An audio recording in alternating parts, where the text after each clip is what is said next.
Well, happy Friday, friends. We are so excited that you guys have tuned in with us today. So we're going to be doing a lovely DIY with a thrift store item and also with some things from the Dollar Tree. So I hope you guys enjoy this tutorial.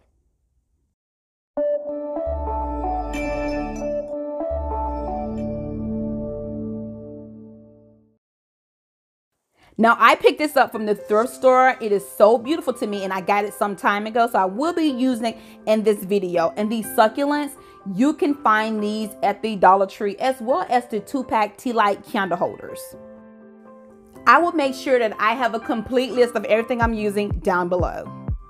First, we're going to take our tea light candle holder, turn it upside down, place some hot glue on the bottom, and then adhere it. Another thing that you can do, you can use a glass bowl for an alternative. You can just do the same exact thing. And this is how my DIY looked thus far. I know this sweetheart has a lot of imperfections.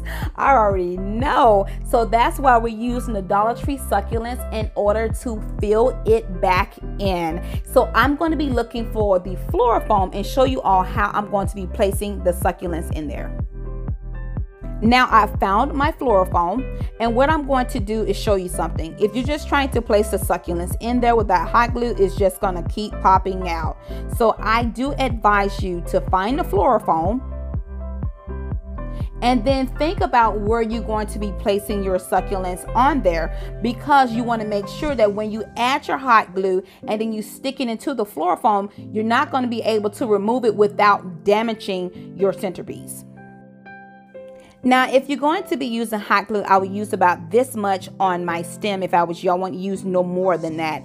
And right now, I haven't done that yet. I just want to show you an example. So right now, I'm just seeing where I'm going to be placing the succulents. Then I'm going to go ahead and then go back and hot glue it down together. Now, once you place your hot glue onto your succulent stem, you want to hold it until it dries. This is what the centerpiece looked like so far. Now, if you want to keep everything simple, you can. However, I'm going to keep moving in this tutorial because I just want to add some more things to it. You guys know me.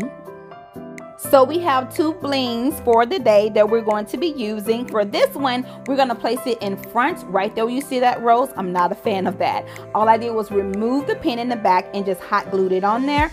And this is the second brooch that we're going to be using, the same one I used in that tutorial right there in that iCard. So I placed the second brooch right here on top, and this is the overall look. I used that tea light in order to give it some lift because this is a centerpiece I'm using for my home. So you all let me know what you think down below. It is very beautiful to me, but you all let me know what you think. And remember, I told you that you can always use a Dollar Tree bowl for an alternative. All right, everyone, thank you so much for tuning in with me, Letitia McKinney. Blessings to you abundantly, and Lord willing, we will see you all in the next one.